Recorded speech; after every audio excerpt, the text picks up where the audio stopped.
Hello, everybody, and welcome back to Minnow Cup Tower Control Edition. I am Marshy. I was commentating for group stages, but this time I am joined with Rose of Battle or Rose. Hello. Yes, I am Rose of Battle. Y'all can just refer to me as Rose. It is good to be here for Top Cut. Oh yeah, absolutely. I am really excited to see what both teams are capable of. As we can see, we have Lunar Warriors and Tidings who are going to be playing on the three maps that are on the screen right now, which is Sturgeon, Shipyard, Inkblot Art Academy, and Undertow Spillway. These three maps were shown for rounds 1 through 3 in Switch stage, group stage. So it'll be interesting to see how these members and how the teams play on these maps. How the tidings will change and how different it will be compared to what everyone saw before Top Cut. Yeah, and both of these teams are looking quite good. We're in Gold Cut here. And Lunar Warriors went 2-1 in all of their group stages, and Tidings went 3-0 in two of them and got 0-3 in the other. But both teams are looking really well going into this next one. So hopefully we'll have a really, really fun game to watch. Are there any things you think, Marshy, that they should be paying attention to for Sturgeon Shipyard? Flanks, I would say, is a very important thing that people should be watching out for on a map like Sturgeon Shipyard. You have so many nooks and crannies that you can hide under or like around. Especially in choke positions, people are very easily able to really flank and just push up very aggressively if they get given the chance. And as we can see here, we are going into game one. Seeing both comps, seeing blasters from both ends right here. Both of them running. Oh, okay, interesting. Double cooler coming from purple right there, which I hope doesn't cause problems for them later on in the match, considering they are technically down one potential aggressive special that they could have used. As we can see right here, Tidings has taken the tower and is slowly inching themselves forward. 3 going down from Tidings, 2 going down from Lunar Warriors. Yeah, now Lunar Warriors gets to start up that. And the thing about Double Cooler is that, it's a really, really strong special, but it does mean that, you're using Cooler for another resource that could be used for helping you get in. So you're really relying on the other two players on your team who don't have the Cooler special to get picks in order for you to go in. And, if they play it well, it could work for them, but it could be really risky. Oh yeah, absolutely. I completely agree. And as we can see, Luna Warriors has taken the point counter down to 47. Tidings sitting on 79 right here. Both teams going really backwards and forwards between kills and picks, really. The Splatling there just jumping out to, I assume, preserve how much they have on their cooler counter. Because it's very important that they don't lose it, considering Luna... No, Tidings is running double cooler, so if one cooler player goes down, they still have that second person to work on that, and both advances are getting shut down very quickly from Lunar Warriors right here, not really letting them get themselves back in, keeping the pressure going on, very backwards and forwards, as I've been saying. Yeah, we got that splashdown coming out. It's really just been very back and forth. We see this Pencil trying to get some space for their teammates, but it's a 2v2 situation right now. Rikun does get a kill, but we have others jumping in and going down. Really, I think both of these teams maybe just need to slow down just a little bit and get specials and then move into the big push. Oh yeah, absolutely. I would say that pacing yourself is very important, especially on tower control. If you have too much momentum, it can really affect you later on, especially if you pushed into a point where you don't have specials, they do. It can really shut down your push very quickly. The Blaster here having another splashdown ready, seeing if they can really kill anyone here, getting a pick on I think that was the T-Tech that they went against there, holding on to that special That's right a dangerous jump. Did not work out well for them. now. Oh yeah, no, dangerous. I personally would say if you're jumping in, do not jump into a sea of the enemy color, because most of the time there's people waiting for you. you're not gonna Yeah. see. My coach has politely roasted my team for that. We're all Fair enough. victims to it. Everyone does it every now and then. Like, of course, it's something that you do. It's it's like you want to get back in. You want to really just work on getting people picked. But as we can see here, the blast that goes down from Lunar Warriors pushing in really aggressively on their own with not too much paint to really work off of, so they got punished as a result. Which is really unfortunate. Yeah, you can see Lunar Warriors, they have the lead, but it's really not a solid lead here. And they're really trying to get in, but they went down too earlier. And especially whenever their T-Tech goes down, like, that blaster really needs some paint to get in. Oh yeah, absolutely. I would say it's really, really crucial for the Painter weapons to stay alive, especially if they have a blaster on that team, really. As we can see here, both teams are really at each other's necks right now, not really letting anyone really in from both sides, not allowing them to get any more points on the counter. Yes, the tower is going forward, but it does not mean that they'll get more points. Able to get that pick on the tower, but the push for Tidings is not stopped yet. The pencil gets some really good picks there, and they've got multiple on the tower drinks coming out. And if that Zap gets drinks on the ready, then that's just sustained push. They are able to get that lead. Honestly, I was looking at the double cooler, but I genuinely think it is working out for them right now, Having that cooler out ready from the pencil really gives the Zap a chance to paint and get their special ready for if they die, especially if they're coolered up and they have their cooler, they won't lose it. So they have another cooler to their disposal when it's needed. But as we can see, we're in the last 5 seconds of the game.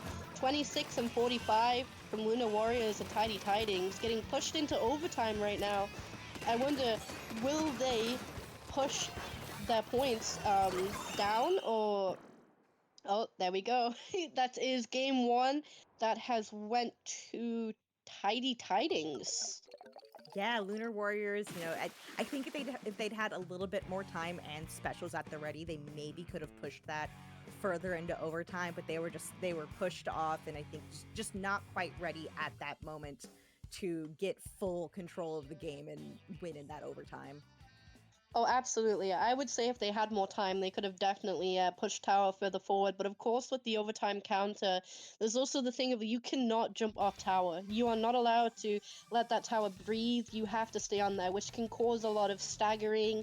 It can cause rushed pushes, which can also cause people to get taken out in positioning that they probably wouldn't if they had the time. I would say the pressure of overtime can really affect a player, and it can cause the momentum of the game to be a lot more stressful and tight. Oh, it is so stressful. You hear that blaring in the background, and you see the other team pointing at the tower, and it's the comms are like, get on the tower, get on the tower! Yeah, no, you're just screaming at your teammates, get on that tower, we cannot let that tower drop. But then sometimes you get on that tower, but the enemy team gets on there just a millisecond before you do. Their toes are touching the edge of that tower, and it just completely stops the game. Yeah, and you're, 3 of you staring down the eyes of a blaster looking at you, rubbing their hands together, excellent. Stand next to each other so I can get all of you. Literally, though, because it's tower control, I think, is a blaster's gold mine. If you have a lot of people around that tower, that is easy picks going from either side, really. I would say that the blasters from both teams were very good at getting the picks off of that tower, but unfortunately, Tidings was just that little bit better at what they were doing. And we are going into game 2, which is Inkblot Art Academy, and I'm curious to see if any of their comps have changed at all. As you can see, the hero shot is out. I do think they have switched to a bucket as well on the opposing team. Still rocking double cooler. Yeah, they like that double cooler. It worked. I mean, it worked for them. Yeah, it did, So maybe they know what they're up to. I wonder what they're conjuring up right now. Yeah, we see Jared trying to be sneaky over by those stacks. We do have people going down on both sides, so not really big pushes from either side yet. I think they really just need to get control of mid, get some picks, and then move in. Oh yeah, definitely. I think both sides are just fleshing out, testing boundaries and seeing what they can do and what they shouldn't do at the start of the game. I would say that the start of the game is very, very crucial for both sides to really get the picks. Going out right there, getting. I think that was 3 people gone down there from the blaster right there. They are really not wasting time with what they're up to right now. The blaster and the wiper right there, working on getting another splashdown. Yeah, this just splashdown frenzy is going on. I'm pretty sure both teams are running the same type of blaster. Yeah, both that custom blaster. Just observing the game right now, there is a lot of yellow going on in mid, but Tidings really has painted up that area right there where the tower path is going through directly. But as we can see here, Lunar Warriors is not letting up. The Splatling user really is just trying to inch that tower up. The Zuka coming out from the shot right there, not really finding anybody, but I definitely saw them weakening people, which can make it a lot easier for members of Lunar Warriors to pick people off. Yeah. That may be the end of Lunar Warriors push. A good start. I liked it. I liked what I saw. Thinks, if Tidings can take this back and clear out the space in front of the tower to allow the others to move in, they've got that double cooler to play really, really aggressively. Oh, Lunar Warriors does get that pick on them. Oh yeah, that pencil is really going ham right now, really working on taking people out from a distance, but unfortunately the blaster does get taken out mid splashdown. That is unfortunate. Ink Strike's coming out from... Yeah, it is Tidings. Slosher, yeah. Yeah, I had to really look at the weapons to figure out which weapon actually had those strikes right there. Hey, you've been doing this for a long time today. Yeah, I have been. I've been through. There's so many different weapons that I've come across today, so it's keeping track on weapons and specials really. But that's mainly because I don't play like many frontline like sloshers and stuff, so I'm not too familiar. Oh, we've got 1 of 2 coolers out on the side of Tidings now, trying to hold Lunar Warriors back from getting in. Tidings is going to have to... they have 2 minutes to make some magic work. They do have that splashdown ready. There it goes. Didn't get a pick, but was able to just hold the tower where it was right now. I was really scared they would have died to that suction bomb on the tower. I do have to say that the splashdown from the blaster user might have been a little bit premature. I think they could have held on to it for a little bit longer or moved themselves a little bit further up. The hammer right there, getting a pick from the person who is directly beside the tower. The blaster going down. 2 down from Tidings right now. 3 going down. Everyone's still respawning. A cooler coming out from the pencil user, I think that was right there. Lunar Warrior is really not letting Tidings really get that tower up into their spawn right now and just really powering forward through Tidings checkpoints right there. Ooh, Lunar Warriors is looking in a really good spot right now, looking to solidify their lead even more. That pencil's over and Bat's trying to keep him back, but they're still going in, they're getting picks. Really aggressive movement from that heavy, yet it went down. But they still have control of that plat, and they've got like a decent lead. They could, if they wanted to, just to sort of play more of a defense and try to hold space here. I think going from observing what they're up to, I think they want to get more points on the counter just to have a little bit more of a safety blanket. Because I would say that the lead that they have can really be taken over very easily when given the chance. Lunar Warriors taking down 2 members from Tidings right now, really slowly getting that tower back towards where they were pushing originally. But Tidings members are respawning right now, and that blaster is back out. A splashdown coming out from the blaster from Lunar Warriors right now as they come into the last 10 seconds of the game. 5 seconds left. Can they push that tower? Oh, no, not able to get on it in time. And yeah, man, I saw the slosher went down before they were really solidifying that last push, which meant like it was going to take too long for them to get strikes to be able to push that tower further. into overtime, but really, really good work from Lunar Warriors taking that point there. Oh yeah, they were really fighting for that game right there. I would say that they were very confident with what they were up to, but unfortunately was not able to get any more than 41 points off of the counter because of how well Tidings is able to really defend their ground and like stop them from like just snowballing, I would say. Yeah, Because it went back and forth a lot. Oh yeah, absolutely. These two teams really have a lot cut out for them, and I would say their skill is pretty matched up as well, which means it's difficult for both sides to really Like really get like a hold on yeah, the game. yeah. They're not safe. They are not safe. Yeah, and that means we're coming to the tiebreaker on tower control Undertow Spillway. And I imagine they're gonna keep their blasters. We know we talk about blaster just being it's a good weapon on tower control. Certainly a lot of blaster mains, their favorite mode is tower control. But there are some nice like elevation differences that I think can work really nicely for poking when you're a blaster on this map in particular.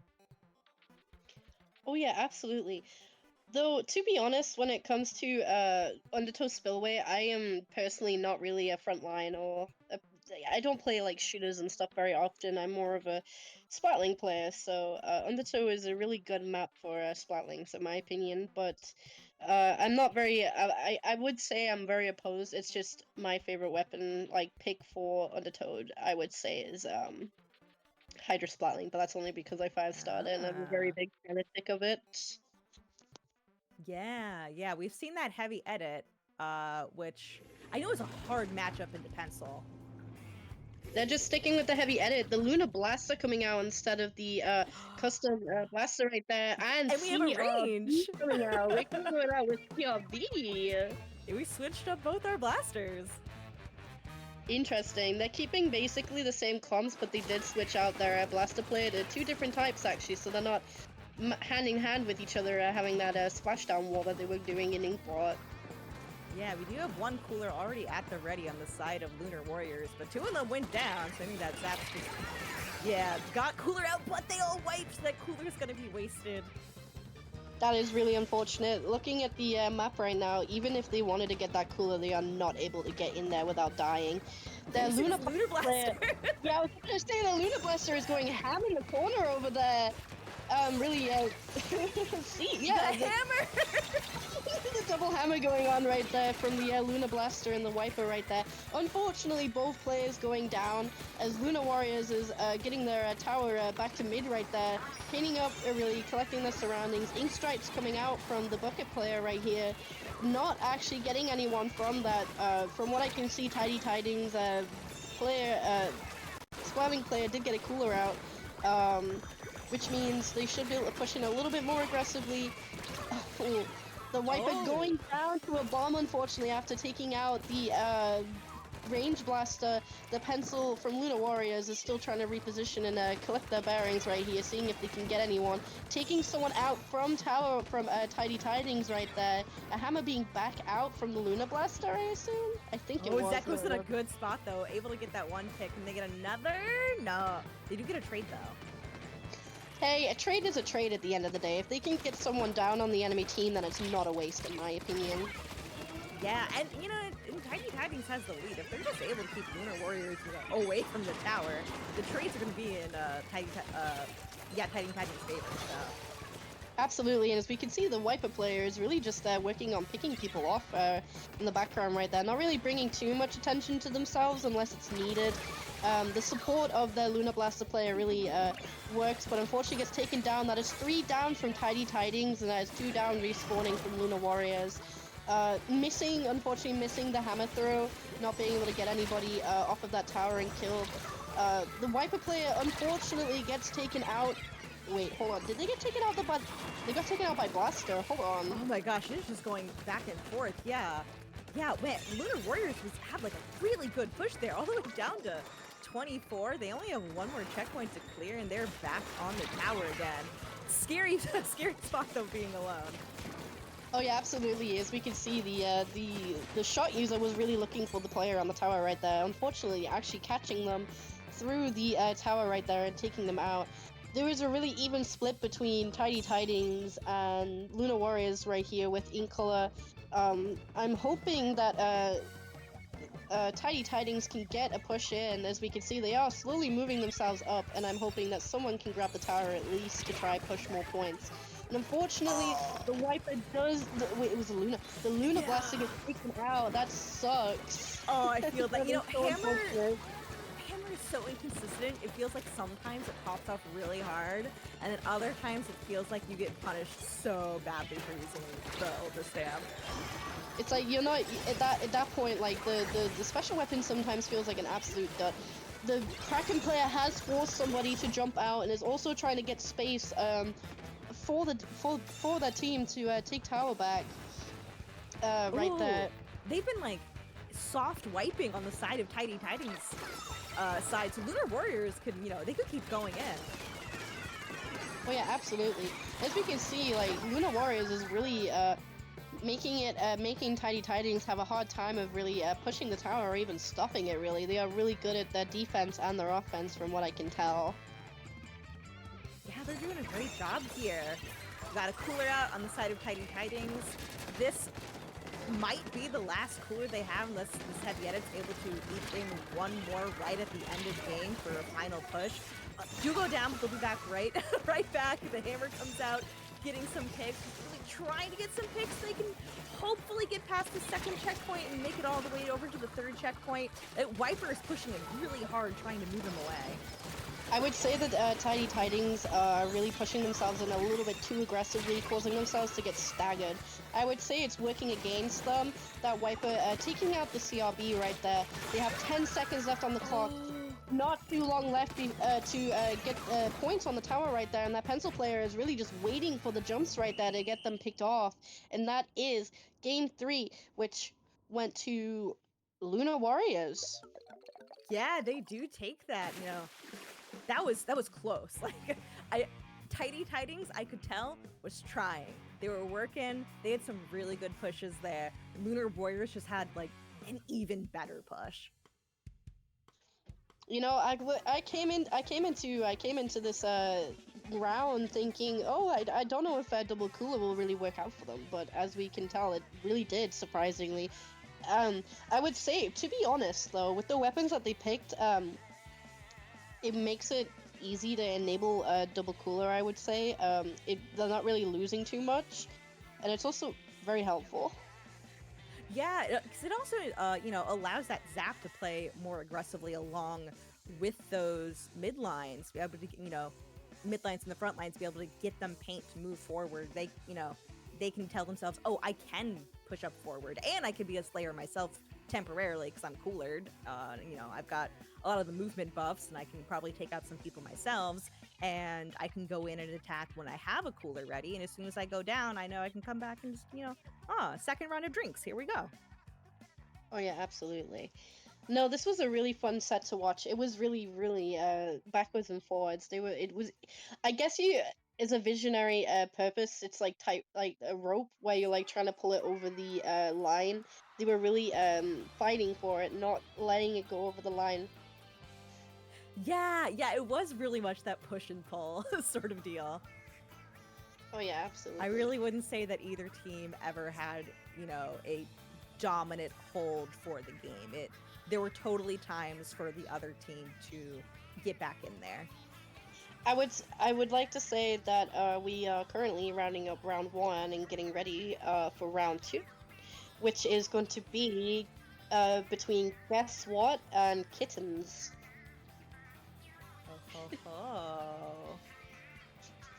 I haven't seen the standings of what seed both teams are being put into, but you never know. I wouldn't base a team's skill off of their seed. Yeah, you know, like, yeah. So I'm looking at the Sendo bracket right now, and yeah, honestly, Tidings was seeded 3rd, Lunar Warriors was seeded 22nd, but both teams played well. Like, and Lunar Warriors, you know, took the set. They did, and they fought for it. They really did. They went all out and fought for that place. They fought for the bracket win. Yes, they lost a point, but hey, they took the bracket. Yeah, really great work. So I'm looking forward. We'll be back with round 2 with Guess What versus Kittens.